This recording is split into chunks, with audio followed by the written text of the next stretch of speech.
વધુ એક મહત્વપૂર્ણ સમાચાર બનાસકાંઠાથી પ્રાપ્ત થઈ રહ્યા છે। બનાસકાંઠા કલેક્ટર કચેરીને બોમ્બથી ઉડાવવાની ધમકી મળતા ખળભળાટ મચી ગયો છે। કલેક્ટર કચેરીમાં ધમકીભર્યો ઈમેલ મળ્યો હોવાનું સામે આવતા ડીવાયએસપી સહિતના ઉચ્ચ પોલીસ અધિકારીઓ તાત્કાલિક સ્થળ પર દોડી આવ્યા હતા।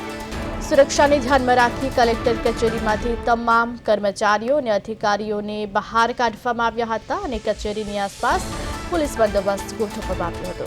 પોલીસે બોમ્બ સ્ક્વોડ અને ડોગ સ્ક્વોડની મદદથી સમગ્ર કલેક્ટર કચેરીમાં સઘન તપાસ હાથ ધરી હતી।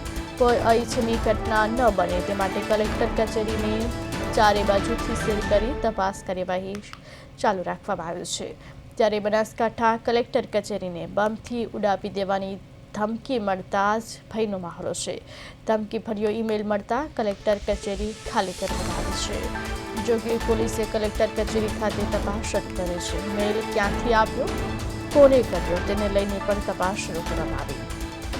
કલેક્ટર કચેરી હાલ પોલીસ છાવણીમાં ફેરવાય છે।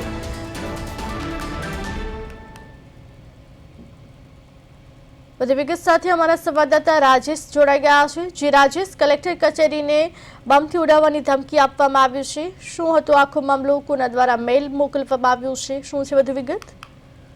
જી ચોક્કસથી ઉર્વિશા જણાવી દઉં કે ગુજરાતમાં જાણે સરકારી સંસ્થાઓને બોમ્બથી ઉડાવી દેવાની ધમકીઓનો સિલસિલો અટકવાનું નામ નથી લઈ રહ્યો।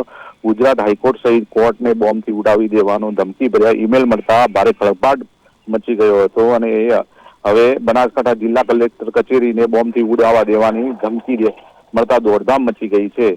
કલેક્ટર કચેરીને બોમ્બથી ઉડાવી દેવાની ધમકી વાળો મેલ આવતા કલેક્ટર કચેરી હાલમાં તો ખાલી કરવામાં આવી છે અને આ જે કલેક્ટર કચેરી છે પોલીસ છાવણીમાં ફેરવાઈ ગઈ છે અને આ કલેક્ટર કચેરીને જે ધમકી વાળો ઈમેલ મોકલવામાં આવ્યો છે એ કોને મોકલ્યો છે એ દિશામાં હાલમાં પોલીસ દ્વારા તપાસ હાથ ધરવામાં આવી છે। ઉર્વિશા, રાજેશ, સમગ્ર માહિતી આપવા બદલ આપનો આભાર। કલેક્ટર કચેરીને બોમ્બથી ઉડાવવાની ધમકી મળી છે, પોલીસે કલેક્ટર કચેરી ખાતે તપાસ શરૂ કરી છે।